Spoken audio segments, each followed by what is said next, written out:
India இங்கிலாந்துக்கு இடையேயான 4வது T20 இன்டர்நேஷனல் போட்டி வந்து நேற்று நடந்தது. இதுல பாத்தீங்கன்னா இந்தியா ஜெயிச்சிருச்சு. அதாவது நிர்ணயிக்கப்பட்ட 20 ஓவர்கள்ல 9 விக்கெட் இழப்புக்கு 181 ரன்கள் எடுத்தது இந்தியா. 182 எடுத்தா வெற்றி அப்படிங்கிற இலக்கோட களமிறங்கினாங்க இங்கிலாந்து அணி. ஆனா 19.4 ஓவர்ல அனைத்து விக்கெட்டையும் இழந்து 166 ரன்களோட இங்கிலாந்து வந்து அந்த இன்னிங்ஸை முடிச்சிருச்சு. இதனால 15 ரன்கள் வித்தியாசத்துல வந்து இந்தியா இந்த மேட்சை வின் பண்ணிருச்சு. மேட்ச் வின் பண்ணது மட்டும் இல்லாம 5 போட்டிகள் கொண்ட இந்த தொடர்ல 3-1 அப்படின்னு இந்த தொடரையே வின் பண்ணிருச்சு இந்தியா. இருந்தாலுமே இந்த வெற்றி வந்து நேர்மையான முறையில கிடைச்ச வெற்றி இல்ல அப்படிங்கிற மாதிரி ஒரு விமர்சனம் வந்து சமூக வலைத்தளங்கள்ல பெருசா போயிட்டு இருக்கு. அது என்ன விமர்சனம் அப்படின்னு நேர்மையற்ற விஷயம் அங்க நடந்தது. இங்கிலாந்து அணியினர் இதை பத்தி என்ன சொல்லியிருக்காங்க, இந்தியா என்ன ரியாக்ட் பண்ணிருக்கு, இதை பத்தி தான் இந்த வீடியோல பார்க்க போறோம். வாங்க பார்க்கலாம். அதாவது இதுல என்ன சர்ச்சை எழுதுது அப்படின்னா, இங்கிலாந்து வீரர் ஓவர்டன் வீசிய பந்துல வந்து சிவம் தூபேக்கு ஹெல்மெட்ல பந்து பட்டதுனால அவரால் வந்து 2வது இன்னிங்ஸ்ல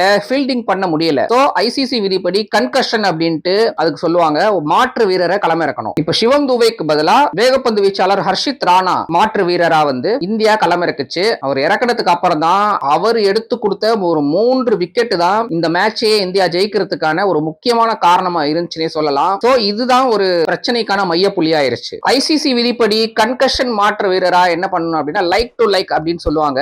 அதாவது பேட்டர் ஒருத்தர் அடிபட்டுட்டாருன்னா இன்னொரு பேட்டர் தான் அவருக்கு மாற்றா கொண்டு வரணும். ஒரு போலர் அடிபட்டு உள்ள உட்காந்துட்டாருன்னா இன்னொரு போலர் தான் ஃபீல்டுக்கு கொண்டு வரணும். ஒரு ஆல்ரவுண்டர் அடிபட்டு உள்ள உட்காந்துட்டாருன்னா அதே போல ஒரு ஆல்ரவுண்டர் தான் ஃபீல்டுக்கு கொண்டு வரணும். ஆனா சிவம் தூபே பாத்தீங்கன்னா 100% பேட்டர். அவருக்கு பதிலா ஒரு பேட்டர் தான் உள்ள வந்திருக்கணும். ஆனா உள்ள வந்தது ஹர்ஷித் ராணா. அவர் 100% போலர், வேகப்பந்து வீச்சாளர். இங்கிலாந்தோட பயிற்சியாளர் பிரெண்டன் மெக்கல் மேட்ச் முடிஞ்சதுக்கு அப்புறம் அங்க அம்பையர்ஸ் கூட நின்னு பெரிய விவாதமே பண்ணிட்டு இருந்தாரு. அப்புறம் இங்கிலாந்தோட கேப்டன் ஜாஸ் பட்லர் அவர் பேட்டி அளிக்கும் போது என்ன சொல்லியிருக்காருன்னா, சிவம் தூபேக்கு பதிலா ராணாவை இறக்குனது வந்து சரியான கன்கஷன் கிடையாது, இது நாங்க ஏத்துக்கவே இல்ல, தோல்வி அடைஞ்சதுக்கான காரணங்கள்ல இதுவும் ஒண்ணு அப்படின்ட்டு அவரு ராணாவை இறக்குனதை பத்தி சொல்லியிருக்காரு. அதுக்கு பதில் சொல்லும் விதமா இந்தியா என்ன சொல்லியிருக்கு அப்படின்னு பாத்தீங்கன்னா, இந்திய அணியோட துணை பயிற்சியாளர் மோர்கல் அவர் என்ன சொல்லியிருக்காரு அப்படின்னா, கன்கஷன் மாற்று வீரரா ரமன்தீப் சிங், ஹர்ஷித் ராணா 2 பேரோட பெயரை நாங்க கொடுத்தோம். போட்டியோட நடுவர் ஸ்ரீநாத் அவர் தான் ஹர்ஷித் ராணாவை வந்து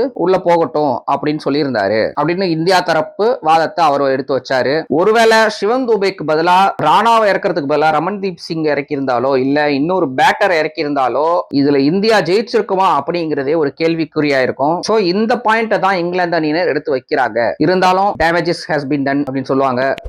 மேட்ச் முடிஞ்சு வெற்றி பெற்றுட்டாங்க. சோ அடுத்தது one day international 50 over matches இருக்கு. அந்த மேட்ச்ல எப்படி பெர்ஃபார்ம் பண்ண போறாங்க 2 அணிகளும் அப்படிங்கறத வந்து நம்ம தொடர்ச்சியா பார்ப்போம். நன்றி.